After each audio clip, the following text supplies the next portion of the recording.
अऊज़ु बिल्लाहि मिनश्शैतानिर्रजीम बिस्मिल्लाहिर्रहमानिर्रहीम। शुरू करता हूँ अल्लाह के बबरकत नाम से जो बड़ा मेहरबान और नहायत रहम करने वाला है।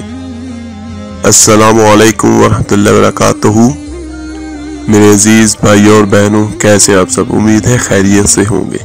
अल्लाह तबारक व तआला से दुआ है कि आपकी हर मुश्किल, हर परेशानी अल्लाह ताला अपने फजल, अपने करम से ख़त्म कर दे, और जो भी आपकी ख्वाहिश है अल्लाह ताला अपने ख़जानों से आपको अता करे, क्योंकि उसके ख़जाने भरे हुए हैं और वो बहुत रहमान और रहीम है। आज की जो हमारी वीडियो है ये सदक़े के मुतल्लिक़ है।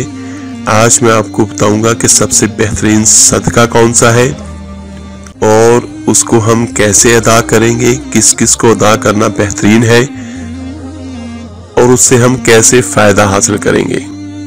ये सारा कुछ आपको मैं कुरान और हदीस की रोशनी में बताऊंगा, अल्लाह का फरमान भी सुनाऊंगा। सदक़े के बारे में पहले 3 चीज़ें आपको मैं यहाँ पे बयान करता हूँ।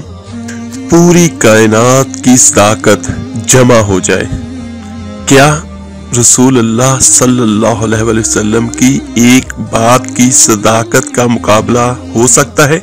नहीं हो सकता। तो फिर अगर अल्लाह के रसूल सल्लल्लाहु अलैहि वसल्लम किसी बात पे कसम उठा ले तो कोई बात रह गई? आप सल्लल्लाहु अलैहि वसल्लम ने कसम उठाई। लोगों, मैं 3 चीजें पे कसम उठाता हूँ। पहली चीज, मैं मोहम्मद कसम उठाता हूँ, जो शख्स सदका करता है अल्लाह की कसम उसका माल कम नहीं होता, बढ़ता है। कोई शक की गुंजाइश है? दूसरी बात, मैं मोहम्मद इस बात पे कसम उठाता हूँ, अल्लाह की कसम जिसके साथ ज्यादती हो अगर वो माफ कर दे तो अल्लाह ताला की जात उसे इज्जतों से नवाजती है।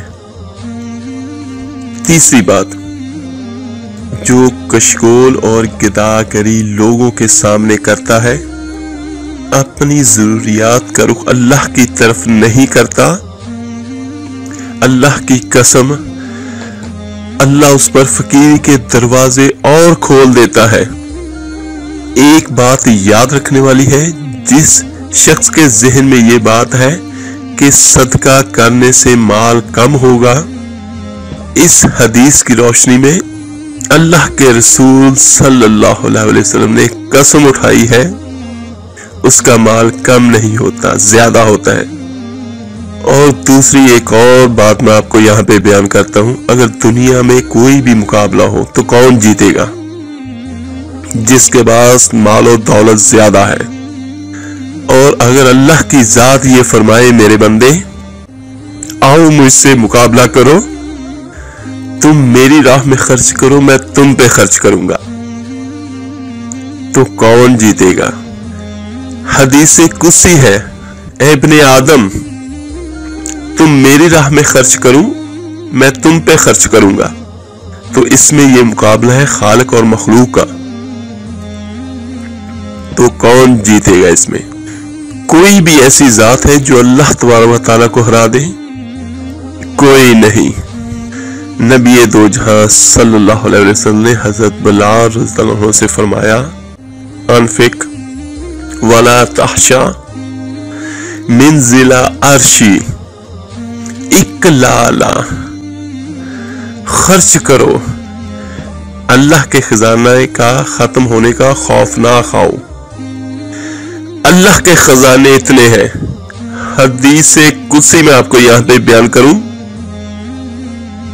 अगर आदम अलैहिस्सलाम से लेके क़यामत तक आने वाले सारे जिन, सारे इंसान एक ही मैदान में खड़े हो जाए, हर कोई अपनी ख्वाहिश अल्लाह के सामने पेश करे, जो भी जिसकी जो ख्वाहिश है, जो हसरत है, जो भी है वो पेश करे, अल्लाह ताला की जात सबकी ख्वाहिशों को पूरा करे, तो अल्लाह रब्बुल इज्जत फरमाते हैं, मेरी बादशाही, मेरे खजानों में इतनी भी कमी नहीं आएगी, जितना तुम सुई समुद्र में डालते हो और निकालते हो तो उसके साथ जितना पानी आता है इतना सा भी फर्क मेरी बादशाही को नहीं पड़ता, तो रब के साथ मुकाबला, इस चीज को कबूल करने वाला कभी भी खसारा नहीं खाएगा, कभी भी वो नुकसान में नहीं रहेगा।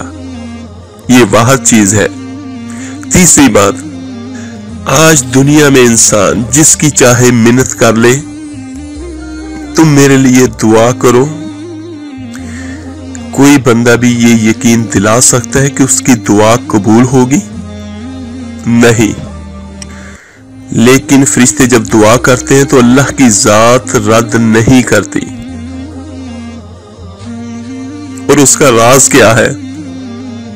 नूरानी फरिश्ते उस वक्त तक दुआ करते ही नहीं जब तक अल्लाह ताला का हुक्म ना हो, और अल्लाह रब्बुल इज्जत अपने फरिश्तों को उस वक्त तक हुक्म देते ही नहीं जब तक अपने बंदे से राजी ना हो जाए। और जब अल्लाह की जात अपने बंदे से राजी होती है तो फरिश्तों से कहते हैं कि दुआ करो, तो फिर अल्लाह की जात कबूल फरमाती है। सुभान अल्लाह।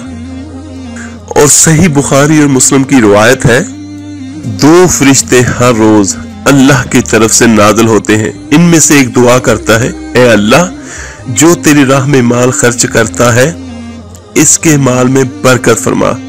दुआ कौन कर रहा है? फरिश्ता। कबूल कौन करेगा? मेरा मालिक अल्लाह की जात। और दूसरा दुआ करता है फरिश्ता, ए अल्लाह, जो बुखल करता है, तेरी राह में खर्च नहीं करता, इसके माल को तलफ कर दे। और किनको सदका देना बेहतरीन है? हजरत सुलेमान बिन आमर रज़ियल्लाहु अन्हु से रिवायत है कि रसूल करीम सल्लल्लाहु अलैहि वसल्लम ने इरशाद फरमाया, मस्कीन को सदका देने पर 1 अजर है और रिश्तेदार को सदका देने पर 2 अजर मिलते हैं। एक तो सदका करने का और दूसरा सिला रहमी का। सुभान अल्लाह। और एक दूसरी हदीस मुबारका आपको मैं यहाँ पे बयान करता हूँ। हजरत सुराका बिन मालिक रज़ियल्लाहु अन्हु कहते हैं कि नबी दो जहां सल्लल्लाहु अलैहि वसल्लम ने फरमाया, क्या तुमको बेहतरीन सदके से आगाह कर दूं?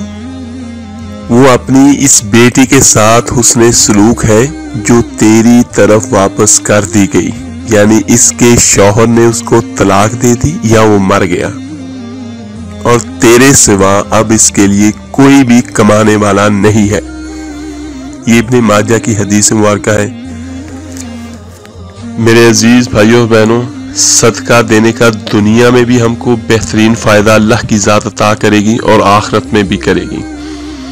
सदका बहुत सारी मुसीबतों को टालता है, सदका अल्लाह के गज़ब को ठंडा करता है, और सदका आपके माल को बढ़ाता भी है। सदका दे, चाहे कम से कम जितना भी हो, चाहे खजूर का एक टुकड़ा ही क्यों ना हो, और अपनी बीवी को खिलाना ये भी सदका है। नबी दो जहां सल्लल्लाहु अलैहि वसल्लम ने कोई भी ऐसी चीज, कोई भी ऐसी हाजत या गर्ज नहीं छोड़ी जिसके बारे में उन्होंने बयान ना किया, हमारी रहनुमाई ना की हो। मेरे अजीज भाइयों बहनों, जब वो सदका देंगे तो देखेंगे अल्लाह की जात किस तरह आपकी मदद करती है और आपको हर मुसीबत, हर मुश्किल, हर परेशानी से बचाएगी। लेकिन जब भी आपने सदका देना है तो आपने फ़कत अल्लाह की रजा के लिए देना है।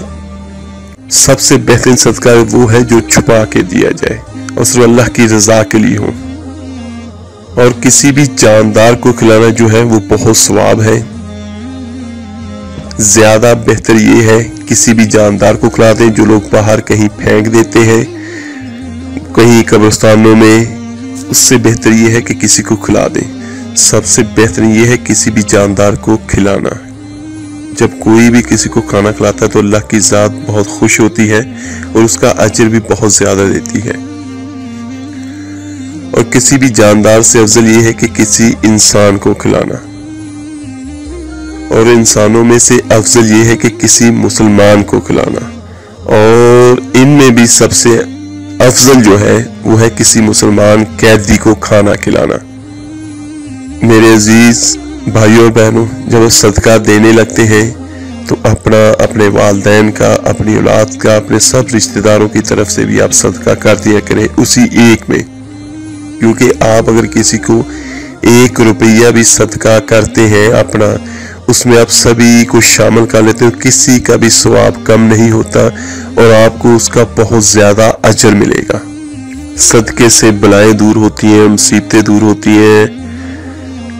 اگر اس کے لیے کوئی کتاب لکھنا شروع کروں میں صدقے کے لیے، اس کے فضائل پر، تو پتہ نہیں کتنی ساری کتابیں اس کے لیے لازم سے چھاپنی پڑیں۔ اور جو میں آپ کو ہمیشہ بیان کرتا ہوں، کوئی بھی وظیفہ جب آپ شروع کرتے ہیں تو صدقہ لازمی دیں، تو اس کا فائدہ بھی اور اس کا مطلب بھی یہی ہوتا ہے کہ جو آپ کے وظیفے میں کمی کوتاہی رہ جاتی ہے، وہ صدقے کی وجہ سے آپ نے دعا کرنی ہے، نیت کرنی ہے، تو آپ کی وہ کمی کوتاہی جو ہے وہ پوری ہو جائے گی۔ اور پھر صدقہ دینے سے اللہ کی ذات خوش ہوتی ہے، تو جس مقصد کے لیے بھی آپ وظیفہ کرتے ہیں تو اس میں اللہ کی رضا بھی شامل ہو جاتی ہے۔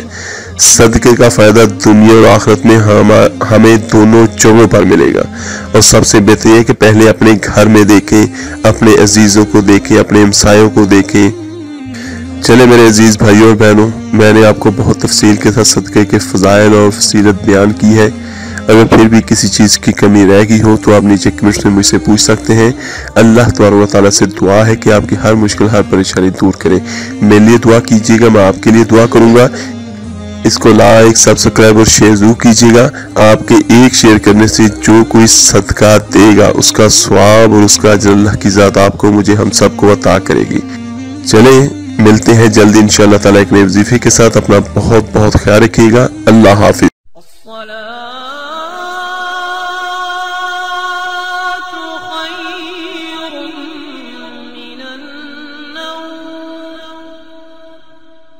الصلاة